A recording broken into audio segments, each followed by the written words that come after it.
జై శ్రీరామ్ అండి. ఈరోజు మనం సాయిబాబా వారి విగ్రహాన్ని దర్శించుకుంటున్నాము. సాయిబాబా వారి అంటే మామూలు దేవాలయం కాదు ఇది. బాబావారి విగ్రహం 116 అడుగుల ఎత్తున ఉంటుంది. చూసారు కదా, చాలా అద్భుతమైన దేవాలయం అన్నమాట. అందరికీ నమస్కారం, నేను మీ వీరబాబు. ఈరోజు మనం మన తూర్పుగోదావరి జిల్లాలో కాకినాడ దగ్గరలో ఉన్న రేపూరు గ్రామంలో ఉన్న 116 అడుగుల ఎత్తున వెలసి ఉన్న సాయిబాబా వారి దేవాలయానికి అయితే వచ్చామండి. ఇది మన ఆంధ్రప్రదేశ్ తెలంగాణ రాష్ట్రాల్లో అతిపెద్ద విగ్రహాలలో ఒకటైన చాలా ప్రసిద్ధి చెందిన దేవాలయం ఈ సాయిబాబా వారి దేవాలయం అన్నమాట. అయితే ఇక్కడ మనం సాయిబాబా వారిని దర్శించుకునేటప్పుడు విశ్వకర్మే వచ్చి ఈ విగ్రహాన్ని తయారు చేశాడా అన్నంత సుందరంగా మనకైతే ఈ విగ్రహం దర్శనమిస్తూ ఉంటుంది. బాబావారి దేవాలయాలు ఎక్కడున్నా సరే ఒక గురు పరంపరలో వస్తూ ఉంటాయన్నమాట. దత్తాత్రేయుని అంశంలో ఉన్న ఈ గుడులు ఆ గురు బోధలో ఎక్కువగా జరుగుతూ ఉంటాయి. ఎందుకంటే మనిషికి మానసిక ప్రశాంతత కావాలంటే గుడికి వెళతారు. అలా గుడికి వెళ్ళేటప్పుడు మనకి ప్రశాంతతమైన వాతావరణం కావాలి అంటే మనకి ఖచ్చితంగా దత్తాత్రేయుని వారి దేవాలయాల్లోని అలాగే ఈ సాయిబాబా వారి దేవాలయాల్లోనే మనకు కనిపిస్తూ ఉంటాయి. చూశారు కదా, సాయిబాబా వారి ఈ దేవాలయంలో ఈ పక్కన ఉన్నది జ్ఞాన మండపం అన్నమాట. అంటే ఇక్కడ కూర్చొని గురుబోధలు చేస్తారు, అలాగే మెడిటేషన్ చేసుకుంటారు. ఎంతోమంది ఇక్కడ కూర్చొని ధ్యానం చేసుకుంటూ ఆ బాబావారి సేవలో తరిస్తూ ఉంటారు. అంతేకాకుండా ఇక్కడ ఉన్న ఈ దేవాలయంలోని అనేక విశేషమైన పూజా కార్యక్రమాలు కూడా ఎక్కువగా నిర్వహిస్తూ ఉంటారు. కార్తీక మాసాల్లోని, అలాగే వార్షికోత్సవాల్లోని, అలాగే గురువారం శనివారం రోజుల్లో కూడా విశేషమైన పూజలు జరుగుతూ ఉంటాయి.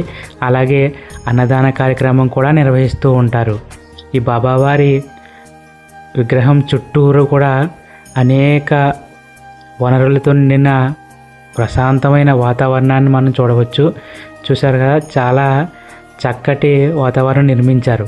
చూడండి, ఎంత పచ్చని చెట్లు, ఎంతో ప్రకృతి సిద్ధమైన వాతావరణం మనం ఇక్కడ చూడవచ్చు అన్నమాట. ఎంతటి పచ్చదనం చుట్టూ ఉన్నప్పుడు మనకి మంచి గాలి వస్తుంది. అలాగే మనకి ప్రశాంతతమైన మెడిటేషన్ కూడా చేసుకోవచ్చు అన్నమాట. ఇక్కడ చూశారు కదా, ఇక్కడ ఉన్న బాబావారి విగ్రహం కూర్చుని ఉన్న విగ్రహమే 116 అడుగుల ఎత్తు ఉంది. ఇలాంటి దేవాలయాలు ఉండడం వల్ల మన గ్రామాల్లోని ఊర్లకి ఎంతో ప్రసిద్ధి చెందిన గ్రామాలుగా మనం చెప్పుకోవచ్చు అన్నమాట.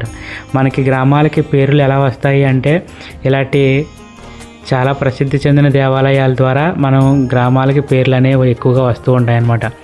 మన భారతదేశంలో హిందూ సాంప్రదాయాల్లో, సనాతన ధర్మంలో మన గుడులు మనకి ఎంతో వన్నీ తెచ్చిన ప్రాంతాలుగా కూడా మనం చాలా వాటిని చూసుకుంటూ ఉంటాము. ఎన్నో ప్రసిద్ధి చెందిన దేవాలయాలు ఉన్నప్పటికీ కూడా మనం వాటిని కాపాడుకోవడం మన బాధ్యతని మనం గుర్తుపెట్టుకోవాలి. అలాగే ఇంత ప్రకృతి సిద్ధమైన ఈ దేవాలయం మనకి కాకినాడ దగ్గరలో ఉండడం, అలాగే మీరు కాకినాడ నుంచి రావచ్చు. మార్గాలు కూడా అనేక మార్గాలు ఉన్నాయి. కాకినాడ నుంచి 12 కిలోమీటర్లే ఉంటుంది ఈ ఊరు. అలాగే రామచంద్రాపురం నుంచి కూడా రావచ్చు. ఒకవేళ మనం రాజమండ్రి నుంచి వచ్చామనుకోండి, అనేక దేవాలయాల్ని, ప్రసిద్ధి చెందిన దేవాలయాలను దర్శించుకుంటూ రావచ్చు. చెప్తాను చూడండి. రాజమండ్రి నుంచి బయలుదేరేటప్పుడు ద్వారపూడి ఆంధ్ర శబరిమల ఉంది, అలాగే బలభద్రపురం ఆంధ్ర షిరిడి ఉంది. మళ్ళీ కలియుగ వైకుంఠమైన దేవాలయం కూడా బలభద్రపురం నిర్వహిస్తూ ఉన్నారు. అలాగే బిక్కవోలు వచ్చారంటే ప్రసిద్ధి చెందిన పురాతన వినాయకుడి దేవాలయం ఉంది. ఆ తర్వాత మళ్ళీ మనకి బిక్కవోలులోనే ప్రసిద్ధి చెందిన పురాతన సుబ్రహ్మణ్య స్వామి వారి దేవాలయం కూడా ఉంది. అలాగే మనం అక్కడి నుంచి మావిడాడ గ్రామం వచ్చారంటే కోదండరాముని దేవాలయం ఉంది. అది 11 అంతస్తుల దేవాలయం. అది అక్కడి నుంచి మనం ఆ కోదండరామ స్వామిని దర్శించుకుని అక్కడి నుంచి మనం రేపూరు గ్రామం అనేది రావచ్చు అన్నమాట. కాకినాడ వైపుకి వస్తే ఈ ఆలయాన్ని దర్శించుకుని వెళ్ళండి. బాబావారి ఆశీస్సులు అందరికీ ఉండాలని కోరుకుంటూ ఓం సాయిరామ్. వీడియో నచ్చితే లైక్ చేసి, షేర్ చేసి మా ఛానల్ సబ్స్క్రైబ్ చేసుకోండి. Thank you for watching.